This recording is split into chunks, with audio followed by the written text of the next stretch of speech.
Scott, this bank robbery went south quick. Cops say two men dressed up as security guards tried to rob this bank in New York branch on Marcus Avenue in New Hyde Park early this morning. But something went wrong. They didn't get any cash, and when they tried to flee into the neighborhood, one of them was tackled by an alert homeowner. $100 for a knocked out tooth, $500 for a broken jaw. That's how much a jailhouse snitch says he was offered by Danny Pelosi to hurt witnesses. Here's another example of a couple trees that fell right in the middle of the road here just a little while ago. And I tell you, South Florida is bracing for a long night ahead. Suffolk County authorities say their investigation into underage beer and cigarette sales won't just be limited to convenience stores. In fact, they say their next target, restaurants and bars, where servers and bartenders could be the next ones thrown in jail. This is HDN, High Definition News.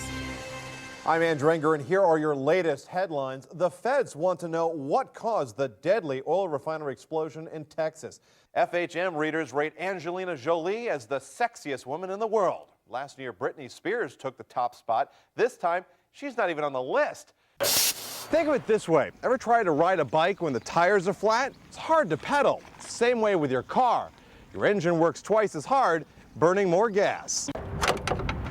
And don't forget to look under the hood. There's lots of ways to save money in here. Now, in the meantime, folks across the island are worried about things like this. Storm drains that are just completely flooded. They're not working at all. Graffiti was quickly cleaned off the school doors there by about 9 o'clock in the morning. Suffolk County's Bias Crime Unit tells me they are investigating. In Islip, Andrew Ehinger, News 12, Long Island. Lauren?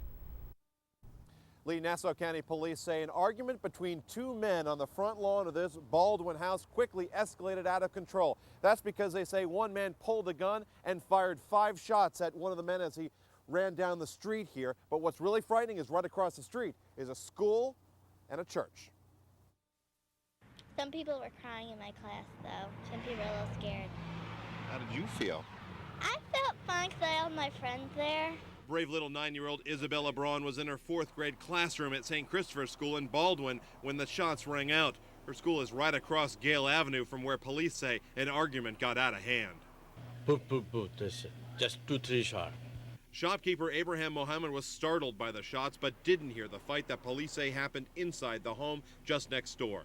Detectives say the shooter was the boyfriend of a young woman inside the house. They say the boyfriend came home and got into an argument with a contractor doing work inside. The young woman's mother was also inside the house. She believed the boyfriend thought the contractor was having an affair with a woman. The contractor ran out. The boyfriend chased him, then pulled a gun, firing shots from the front lawn towards the contractor's fleeing black Lincoln SUV. Our subject fired at least 5 shots at the vehicle, striking it 4 times, it appears. Were there people on the street? There were at least 2 people on the street at the time fleeing the shots. No one on the street or in the SUV was hurt, and the armed boyfriend ran. As a precaution, St. Christopher's School and the entire Baldwin and Oceanside school districts went into lockdown for several hours, worrying little Isabella Braun's father. A couple of months ago, there was another lockdown because of bank robbers they chased into Baldwin, so it's kind of scary. Now, detectives tell me they know the name of the shooter. They've even spoke to him on the phone after he called in saying he would turn himself in after speaking to an attorney. In Baldwin, Andrew Ehinger, News 12, Long Island. New Orleans is a strange sort of ghost town. Tens of thousands of cars line the empty, debris-ridden streets, still flooded out. Buildings looking as if a car bomb went off. But here in the Crescent City, there are sights and sounds of a slow rebirth. Well, we already cleared out that section down there. Second Lieutenant Justin Algor from East Islip helping lead his company from the 82nd Airborne to clear the streets of New Orleans. Sad, but we're starting to make progress.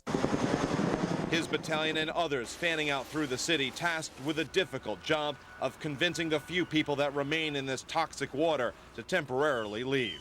Every time a person comes across that we get to save, it makes everyone feel good about themselves. But some refuse to go. This homeless woman wouldn't evacuate. We offered to help, but she would only take a bottle of water and some food. We're not down, and we won't be out. City leaders thinking positive, working on a plan of recovery, banking on tourists once again returning to this battered city. That French Quarter stood there just like it began to say this city is not going to quit.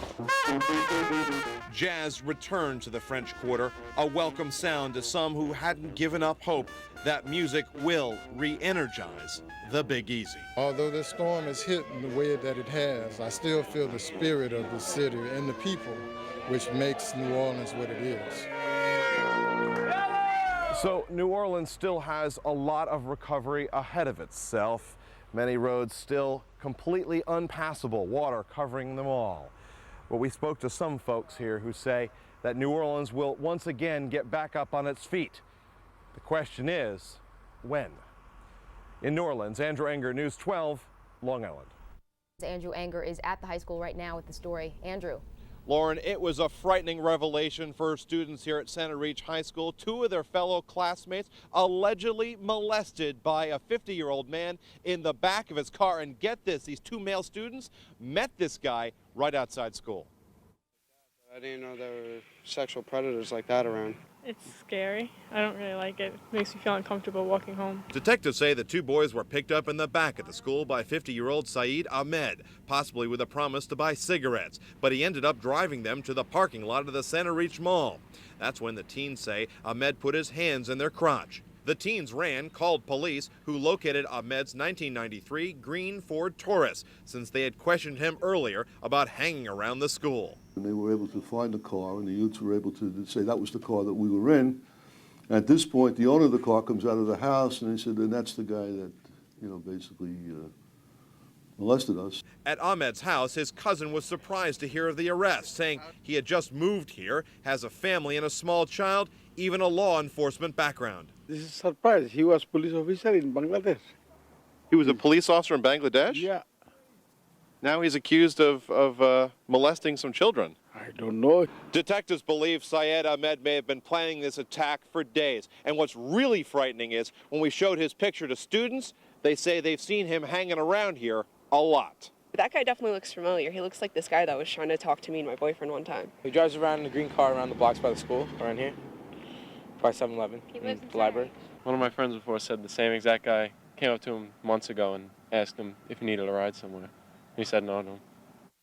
Outside Center Reach High School today, there was a visible security presence, and we were told that the school sent home a letter with students explaining to parents what happened yesterday, though the school would not talk to us on camera. Police say Ahmed has been charged with 2 counts each of forcibly touching and endangering the welfare of a child.